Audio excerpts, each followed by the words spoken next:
Hey guys, today I'm going to show you how you can change your Discord tag without using Nitro in 2023.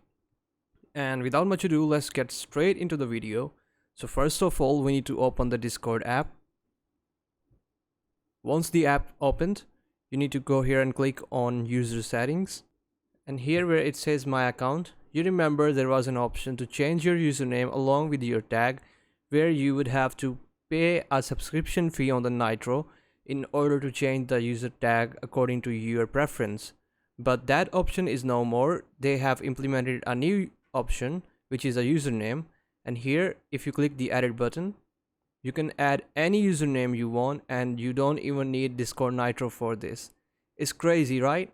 Don't believe me? Just write username and your password, click here on done, and it will not ask you for Discord Nitro. Let me show you. If I click done, it just changes my username.